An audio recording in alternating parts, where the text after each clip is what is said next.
gumulantang sa buong Sansinukob ang pinaka-eskandalosong revelasyon na yayanig sa bawat hibla ng ating kasaysayan at tila isang tsunami na tatangay sa buong bulwagan ng Senado ngayong gabi.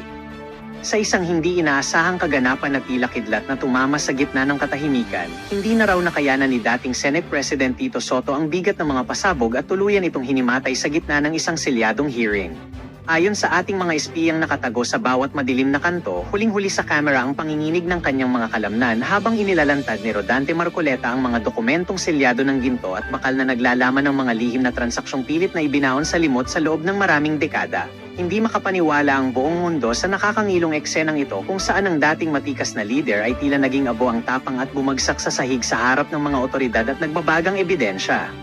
Ayon sa mga saksing nasa loob mismo ng mga selyadong opisina, tila tumigil ang pag-ikot ng mundo nang isa-isang basahin ni Marcoleta ang mga nakakapanghilakbot na katotohanang tuluyang tumapos sa kanyang karera sa politika sa loob lamang ng ilang segundo. Ang bawat pasilyo ng kapangyarihan ay nababalot ngayon ng matinding kaba habang ang mga pader ay tila naglalaway sa takot dahil salamat na hindi na kailanman mabubura ng anumang yaman habang ang mga medical team ay nagkandara pa sa pag-asikaso sa opisyal na hindi na nakasagot sa bagsik ng katotohanan. Ito na nga ba ang huling kabanata ng isang matikas na pagpapanggap o ito ay simula lamang ng isang madugong labanan sa hustisya kung saan wala ng sino mang itatangi sa lupit ng tadhana at ng batas na walang kinikilalang apelyido.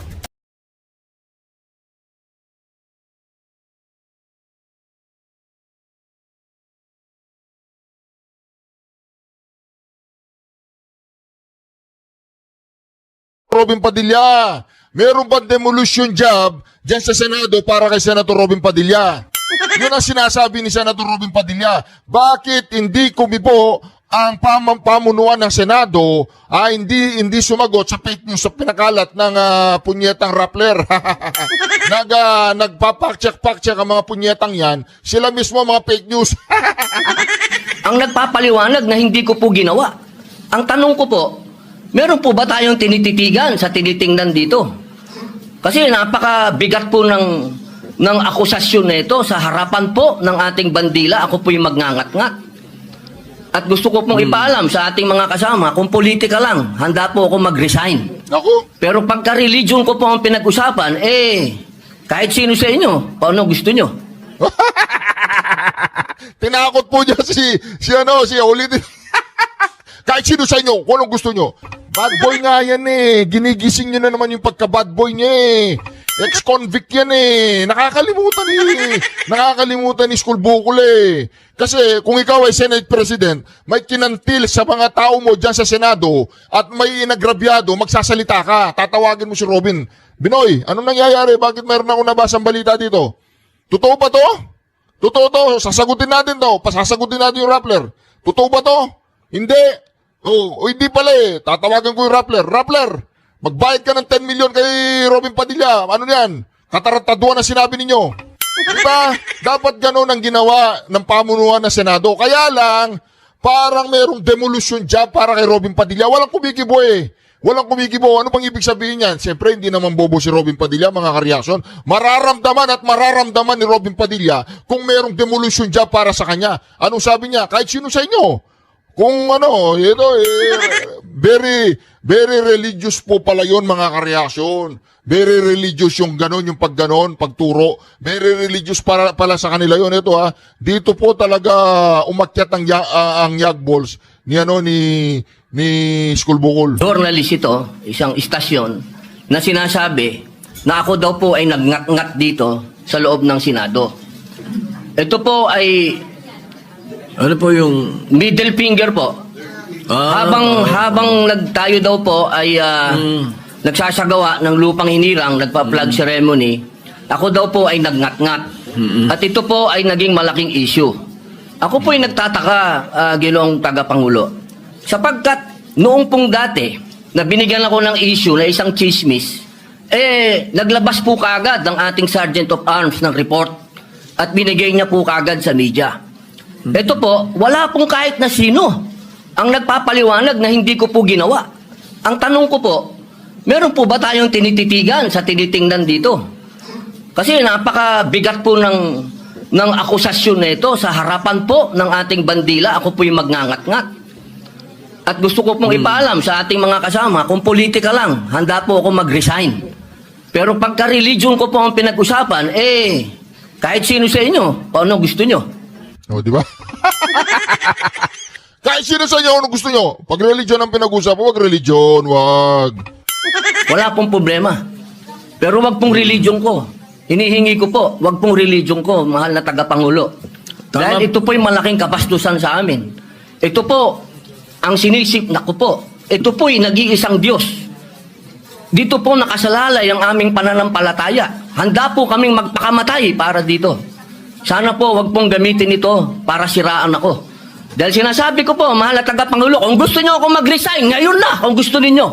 Wag niyo akong siraan. Yun lamang po. Maraming salamat po. Nako, kung ano po, talagang galit na po. Dito po makikita po natin itong liderato po ni School Bukol. Ay wala, nagugulo na. Magsimula umupo po ito, 1 linggo pa lang. Tingnan po ninyo, marami tayong re-reaksyonan dito mga kareaksyon ha. Marami tayong ipapaliwanag dito, abangan nyo lang yung mga video natin. Kaya kung hindi ka pa nakakapag-subscribe sa ating channel, mag-subscribe ka na. Marami kang mamimiss, masaya po dito sa channel na ito mga kareaksyon. Magngangat na tayo dito. Ito mga kareaksyon, ngangat-ngatin natin yung mga animal.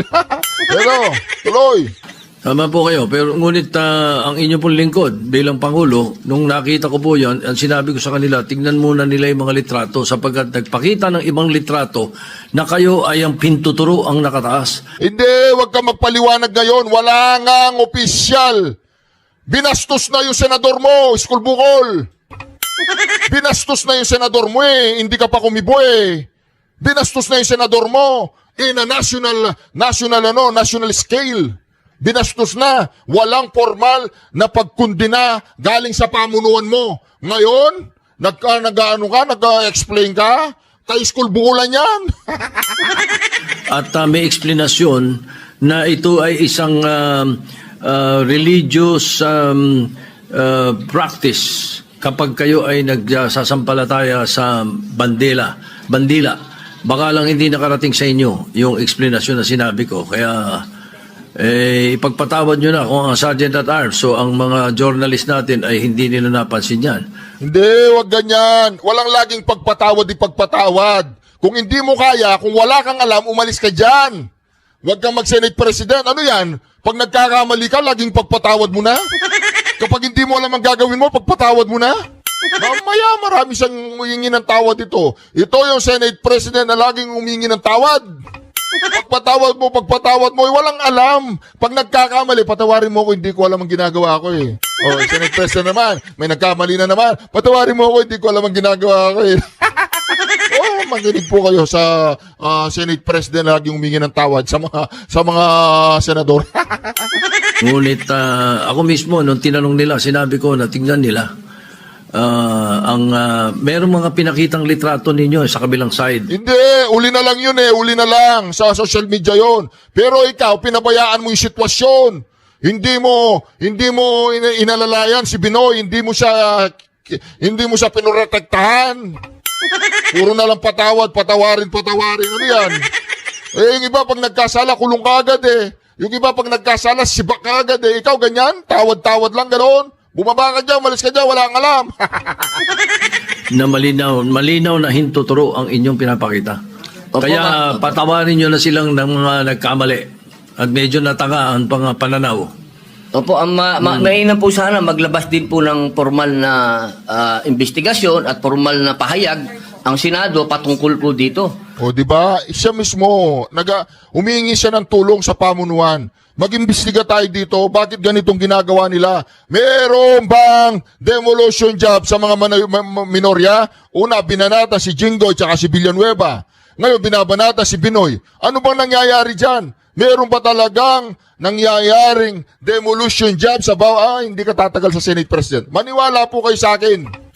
Si Cayetano, isang araw magigising tayo, Senate President na yan. Baka President na Kasi, Ginoong Pangulo, yung lumabas pong mga, meron pang parang dinoktor pa Meron pong, malabo yung isang litrato Meron pong nilabas sa apology ang Rappler.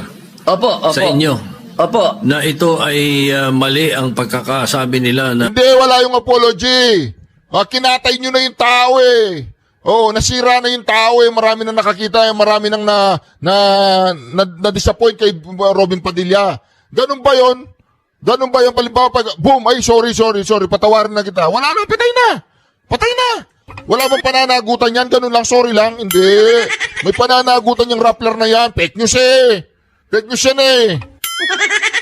Kayo ay merong ginawang tawag niyo po, ingat-ngat. Opo. Alam niyo po, Ginoong Akala siguro ni School Bukol, patawa-tawa ka, hindi nakakatawa. Tingnan mo, pag walang laman ng utak, parang si Bongbong Marcos, nung ini-interview siya, nag-interview sa Australian, tinanong sa kanila yung ill-gotten wealth, patawa-tawa siya. Ano, is there any funny? May nakakatawa ba doon? Sabi nung nag-interview kay Bongbong Marcos, ganito rin dapat na sinabi mo, Binoy, dyan, kay Senate President. Bakit po kayo tumatawa-tawa? Wala naman nakakatawa sa pinag-uusapan natin. Patawa-tawa po, tingnan mo, talagang hindi po ako Muslim ha, hindi po ako Muslim. Siyempre, pag may sinabing masama sa reliyon mo, wala naman ako reliyon. Hindi po ako Muslim at wala ako reliyon. Pero mga karelasyon, halimbawa, may sinabi silang masama sa pananampalataya mo, sa paniniwala mo. Siyempre, masakit yun. Lalong-lalo na kilala natin yung mga Muslim, di ba?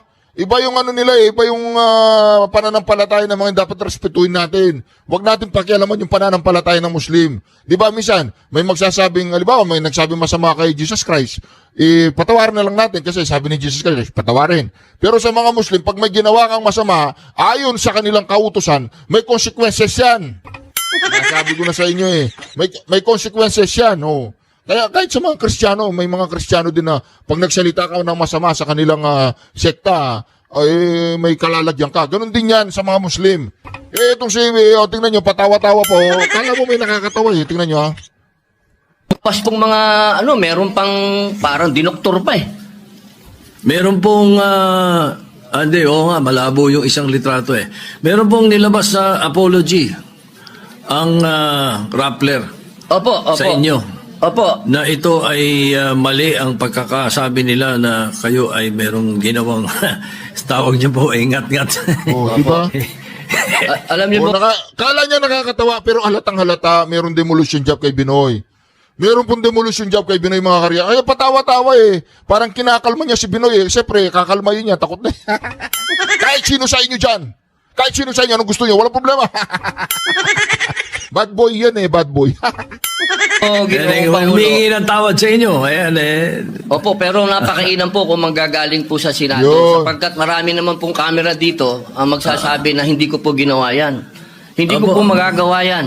Tama. Napakalaking pambabastos po niyan. Hindi ko po magagawa, Ginoong Pangulo. Ako na mismo bilang bilang Senate President o tagapangulo ninyo, ako na nagsasabi na hindi ninyo ginawa yan. At tama yung mag-apologize sila sapagkat mali ang pinakita nila. Patawarin nyo na sila. Meron pang isa, merong naglabas din ng isang fake news na Huwag mong iligaw ang usapan kay Robin Padilla. Tignan nyo, ililigaw po niyan. May fake news na ganyan-ganyan. Halatang-halata na kayo Kaya itong si School Bukol na to, talagang hintayin nyo kaya yung kay Bato de la Rosa. Sabi ni Bato de la Rosa, hindi noon time show to. meron daw kumakanta rito ng Bayang Magiliw na pababoy. Papayagan ba natin mangyari dito yun? Hindi po totoo yun. Hindi nangyayari yun. Nandito kami at wala tayong nakitang nagkumanta ng Bayang Magiliw dito o ng Lupang Hinirang dito na mali. Kaya dapat nag-iingat ang ating mga netizens. Na ibang napakahusay ng mga netizens natin kung tutuusin pero may mga Hindi, yung mga mahusay para sa mga bayarang netizen yun. Pero yung mga netizen na real netizen katulad natin, hindi okay sa inyo. Lagi ka na lang hihingi na sorry ha. Oh, sorry ha. Walang masama sa paghingi na sorry.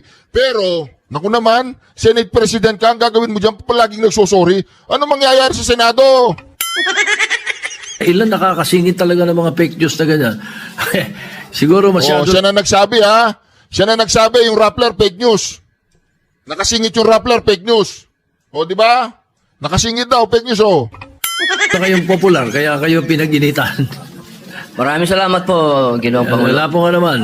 Dapat sinabi mo wala pong nakakatawa doon, Ginoong Pangulo. Maraming salamat po. Huwag po kayong tumawa. Dahil baka mauubos yung ngipin nyo sa harap.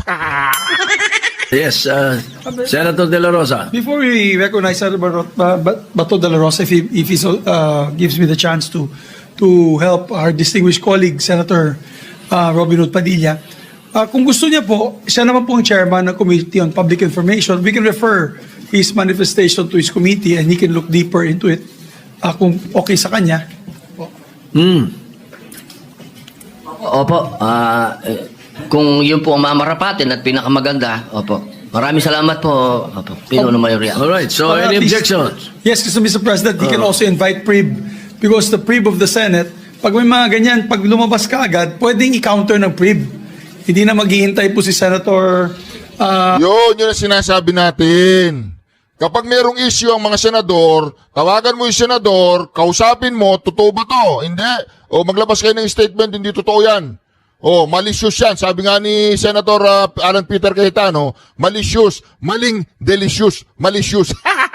Ang dami ko natututunan kay Alan Peter Cayetano eh. Malicious, maling, delicious. Oy, maraming mahilig sa inyo sa malicious ha. Yung maling delicious. Robin Hood Padilla na yung staff pa niya magka-counter, pwede nang i-counter agad kasi mayroon ng mga record ang PRIB, Your Honor. So, if it's okay with the good chairman of the Committee on Public Information, then I so move, Mr. Chairman, that we refer his speech to his committee. All right, any objection?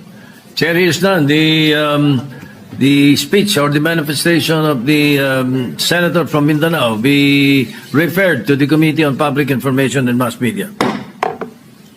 Senator De La Rosa is recognized. Thank you, Mr. President. Ito na!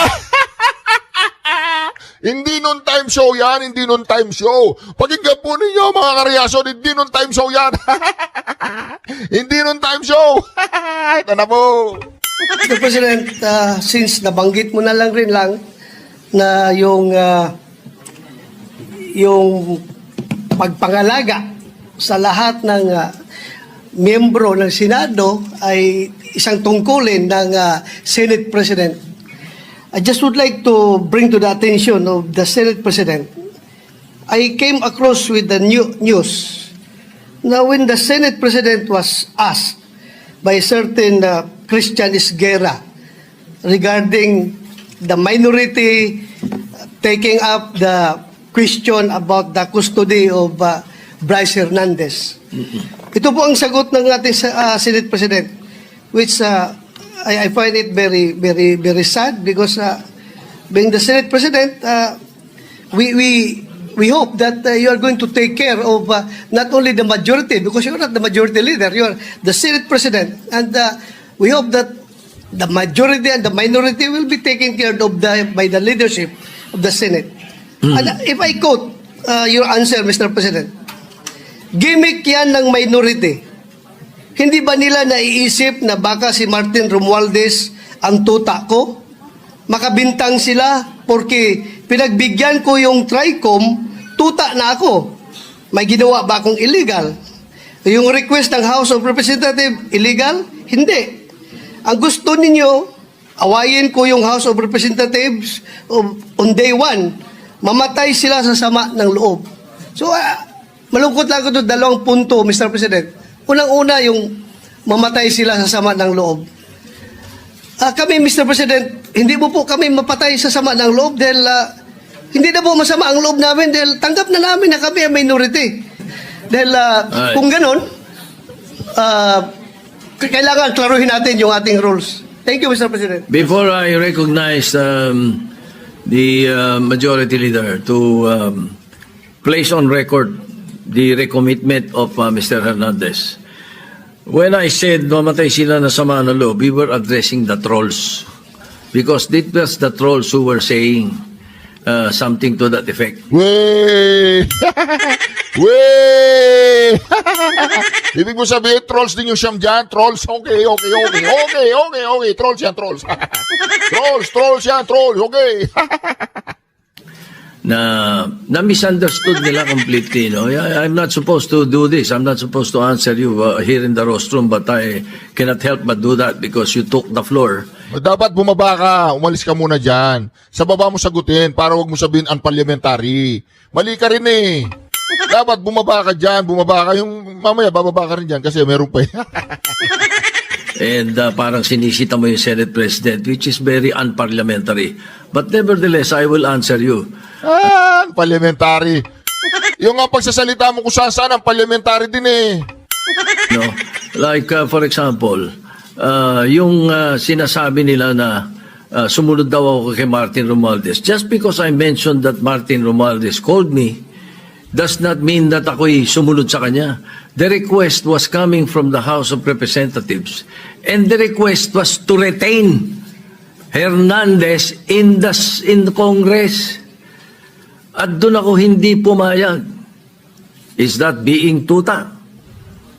So you cannot help but also... Hindi, dapat nakasulat dun sa ano eh. Hindi mali yan eh. Nilalagyan mo ng katuwiran yung baluktot mong Ganito yan eh. Sinabi mo na eh. Nakasulat doon sa papel na ibalik nila ng safe si Hernandez. Tumawag si ano sa'yo, yung papel na nakasulat na ibalik si Hernandez sa safe. Hindi mo pinabalik sa Campo Crame. Paano yun? Tapos ngayon, dyan sa session na pagkasunduan, doon siya sa Pasay City. Sa Pasay City, mabaho. Di ba mabaho sa Pasay City? O nag-request si Hernandez sa Senado na naman. Pinayagan na naman. Si Hernandez talaga nasusunod eh. Hindi ka tuta ni tuta ni Tamba. Tuta ka ni Hernandez. Tuta ka ni Hernandez, Brad. Hindi mo alam. Kahit anong gustong request ni Hernandez, request niya kay Tamba, doon, dinala mo doon. Ngayon, nag-request siya. Nasa Pasay siya, nag-request na naman siya. Gusto niya sa Senate. O, pinagbigyan na naman. Ganoon. Tuta ka ni... Baka kung pari mo yan, inaanak mo ba yun? Tanong lang. I think na sasama ang loob ko pag binabibintangan ako ng salita. Hindi po ba? So, ayun. Anyway, mabuti na yung masagot natin yan. At sinasabi ko sa kanila, yung mga trolls, yung mga sinasagot namin. Ngayon, to answer the issue of Mr. Hernandez, the majority leader may read the recommendation or the recommitment of Mr. Hernandez to the Senate custody. Yes, Mr. President. Mr. President, with the permission of the body, we made a study on the action that transpired the last 2 days on the recommitment of Bryce Hernandez dito po sa atin sa Senado. To put on record, this is how it transpired. Last week, it was requested by, of course, the House of Representatives that we detain him in the House of Representatives. Hindi po kayo pumayag. Ang sabi nyo, kung ganun po ang gusto ni Hernandez kasi ayaw niya pong bumalik dito, ang sinabi mo, hindi pwede. Dapat neutral and safe area doon po sa PNP Custodial Center. So nagkaroon po tayo ng debate dito dahil it was our distinguished colleague Senator Marcoleta who raised the issue that why was he put in the PNP Custodial area and not to the Senate detention facility, which was seconded by many of the members of the minority. A debate ensued.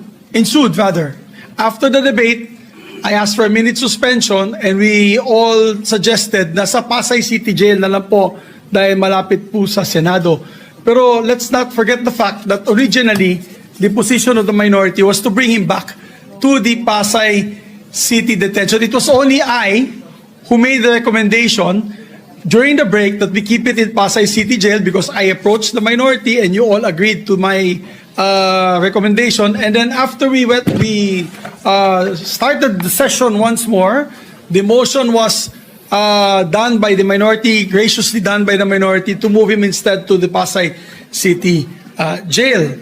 But upon consultation of the chairperson of the Blue Ribbon Committee, Senator Lacson, the Senate... Yala, tama na. Wala namang kwenta yan eh. Napagkasunduan ninyo dyan sa plenaryo na tapos inaano ninyo eh. Hindi tama yan. Mali yan.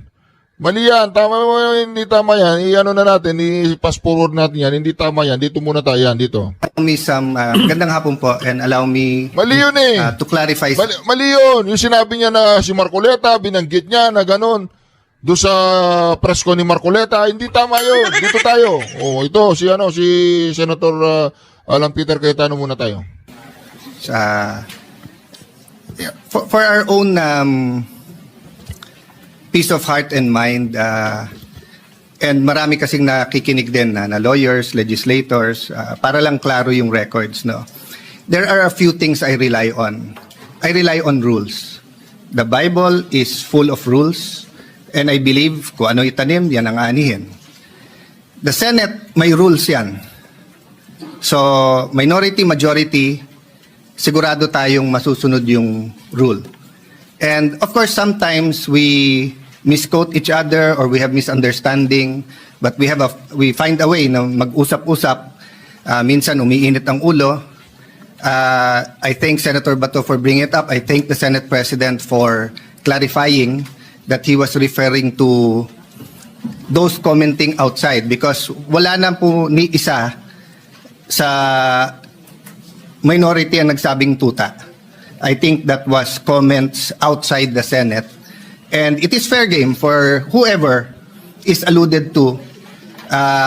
Both ways po, di ba? Pagka may sinabi tungkol sa minority, pero hindi naman kayo nagsabi or hindi dito sa floor or sa media sinabi ng ibang kakampi